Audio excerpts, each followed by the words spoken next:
Commerce Department data shows international travel to the United States dropped in March. Visits from Canada and Western Europe were down year over year, putting billions of dollars in spending at stake. And join us now, Geoff Freeman, President and CEO of the U.S. Travel Association. And Geoff, we'll get into some of the details, but was not, you don't immediately understand that exports, when we travel the U.S. to Europe, and there's been no, that's not down at all. That's probably up, I think. And that's classified as an export. So this is hurting our trade imbalance that we're so worried about, because we're not getting the, right? No, it's actually helping, isn't it? Well, if we go back 10 years. If we export, okay, that's helping. In 2015, we had a $50 billion travel trade surplus. Okay. Foreign travelers spending more in the United States than Americans were spending abroad. Today, we have a $50 billion travel trade deficit. Okay. So we've had a $100 billion swing in 10 years, and we really haven't gotten to the bottom of why aren't these travelers coming to the United States? What do we need to do to get their business? And right now, the hole that we're digging is a little bit deeper. Let's go and talk about, we call it international visits to the U.S. That would be primarily Canada and Western Europe, or South America, too. Certainly Canada drives out our leading travel partner, the UK, enormous. Asia was enormous, right? Asia was huge for the United States.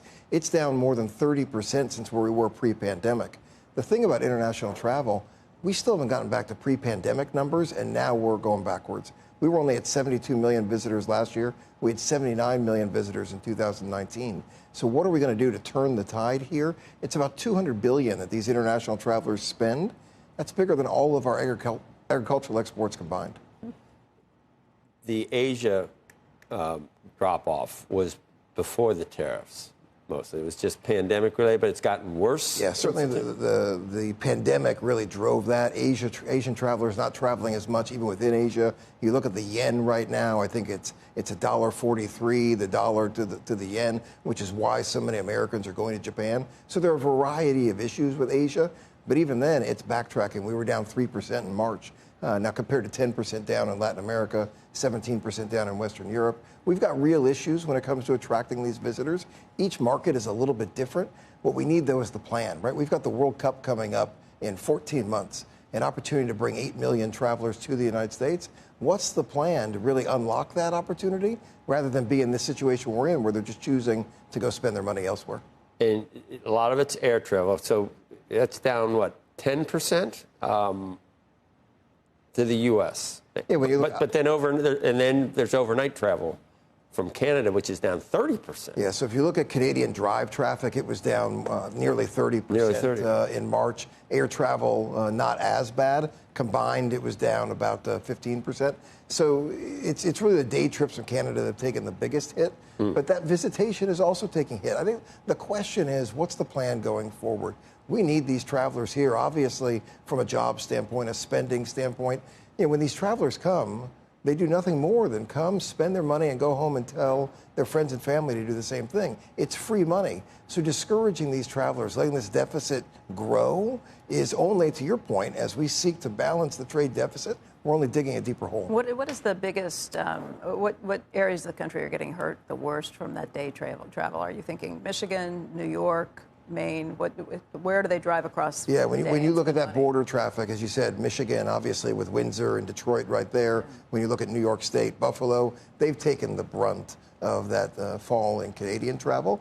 Now, when you look at winter, Canadians really coming, and this is maybe one of the benefits here, that Canadian snowbird travel of December, January, February, a lot of that was concluded by the time the Canadians kind of reached their point of peak frustration. We'll see what happens again this fall. I think the question is, what are we doing to send a message that we want you coming to the United States? And that's what's been missing. We understand, obviously, what needs to be done on the trade front. We understand what needs to be done to seal the border. How do we combine that with a message that we want you to come to the United States? Because we certainly can't afford to drive these visitors away.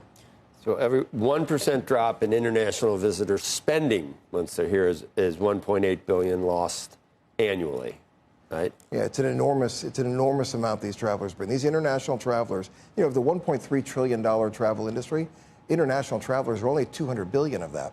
But it's that part that's most lucrative. Here in New York, international travelers make up 20% of the visitors. More than 50% of all the travel spending here in New York is from those international travelers. Is domestic going to slow down? It hasn't yet? We've seen it. I know you had Robert Isom on last week from American Airlines talking a little bit about this. We've seen about a 2% decline in people going through TSA right now. I think every aspect of travel is a bit uncertain. People are wondering, what does the future hold? We're seeing booking windows shrink. So that uncertainty is certainly something we need to address as we move forward.